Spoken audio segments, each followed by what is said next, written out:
This is Umar Ahmed for IFL TV in association with MTK Global. With me is Mr. Gareth A. Davies. Well, Gareth, today's news. Is it news or isn't it news? Well, in a weird way, it isn't any more than we knew already.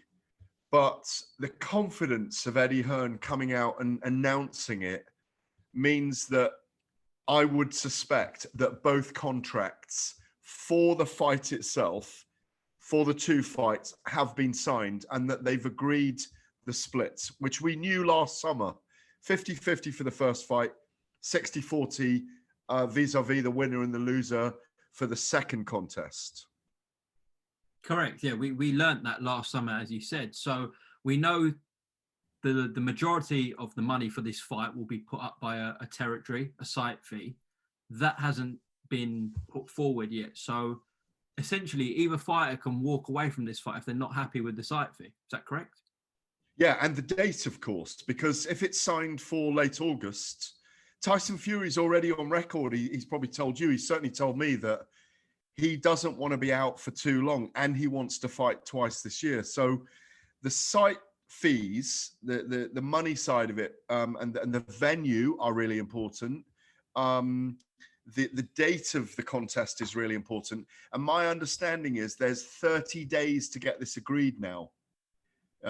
After these contracts are signed. So it's a ticking clock for the next 30 days, but it's also a ticking time bomb, because if it doesn't get done in that time, all the vast announcements that are going to be made around the world for the greatest, biggest British boxing fight in history, the richest, the most lucrative for this undisputed heavyweight crown between Tyson Fury and Anthony Joshua, the reports will be fight collapses. So they have these 30 days now to get all these things agreed. I reached out to Tyson Fury this evening and to get a comment from him. And, I know Tyson pretty well. And, we talk and stuff. And he said, I have nothing to tell you, Mush. He normally calls me Russell Crowe, but he decided to call me Mush today. But, and so that in as much as I think he's confirming that the two fights are agreed, the split is agreed, and I imagine those contracts are now signed, but there's still all that other stuff to be agreed upon before we actually move ahead and know that the fight is truly happening. So, Gareth, are you saying that they've got 30 days to get all the offers in from different countries? Is that what you're saying? Yeah. To agree the fees, to let the fighters and the teams know what they're getting from it, to look at how big the stadium is going to be, or the stadium is going to be around the event, where it is. The two fighters and their teams have to agree those things as well. So that is what I'm saying. My understanding is there will be 30 days for all those other things to be agreed now. Look, there's no reason why they shouldn't do it, but they've got to agree. But because if they don't agree, it could scupper the fight. Why do you think we've heard nothing from 258, MTK, Frank Warren, Bob Arum, and also Tyson and Anthony themselves? So who have we heard from then? Well, Eddie Hearn made some comments to Mark Kriegel today and Sky Sports. Yeah, and weirdly, that's to ESPN as well. So, and ESPN, I'm sure there's a bit of irksome feelings on the side of Bob Arum and Tyson Fury that there's almost been a leap ahead in the announcement. Eddie wouldn't have done that if there wasn't something significant that's going on behind the scenes, but maybe they'd agreed not to do this and to do it unilaterally.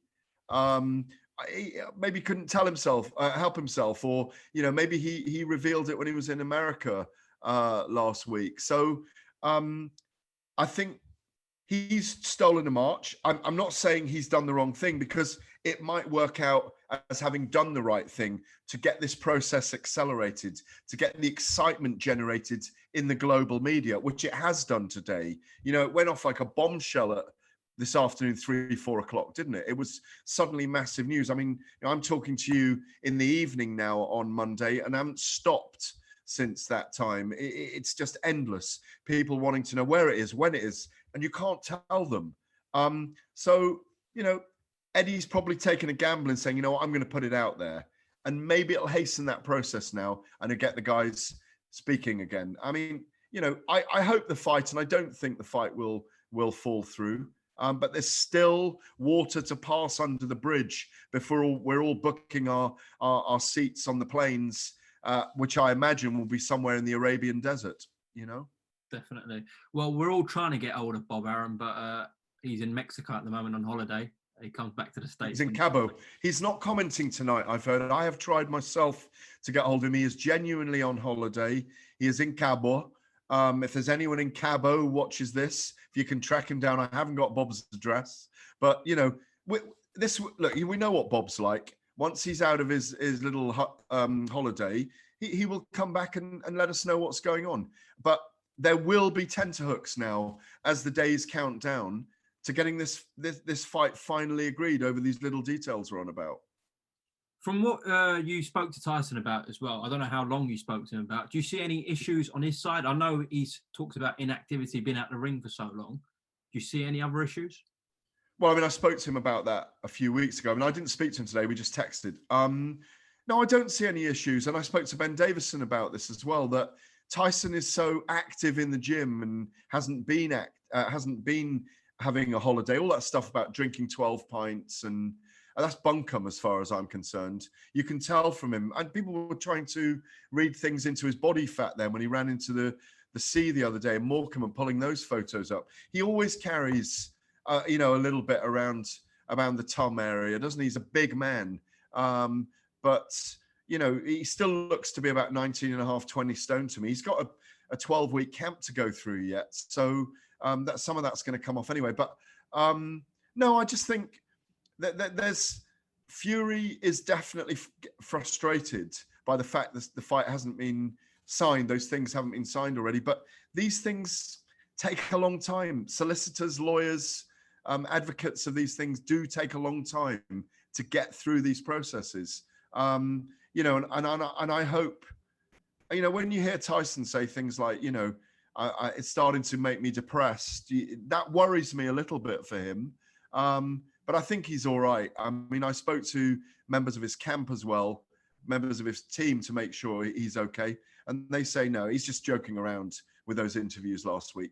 It's a bit like the dipping his hands in petrol that he told me. Do you remember about that before the fight with Wilder, or the masturbating 7 times a day? All of those stories are designed to, they're just to have fun. It's like I interviewed Billy Joe Saunders the other day. He told me he was in New Delhi buying 1,600 goats.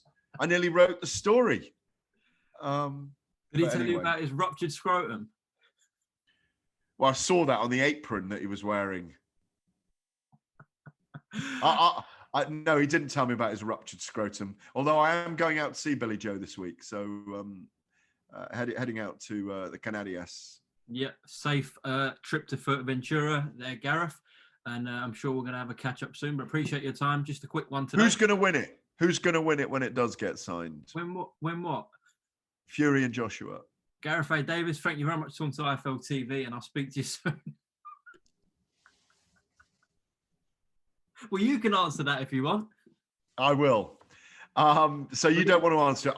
I see Fury as the favourite going into this fight, in spite of the inactivity. I think the stylistic differences we've seen in Anthony Joshua in his last 2 performances, the rematch with Andy Ruiz and the fight with Kubrat Pulev, I think he's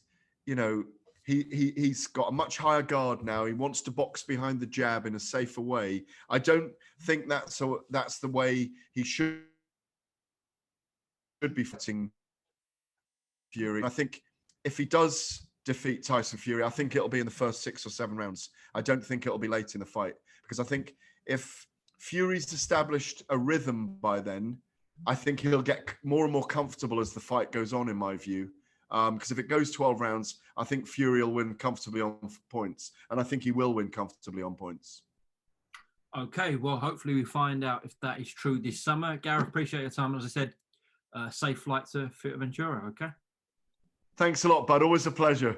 Likewise. Top man, Gareth. Thank you.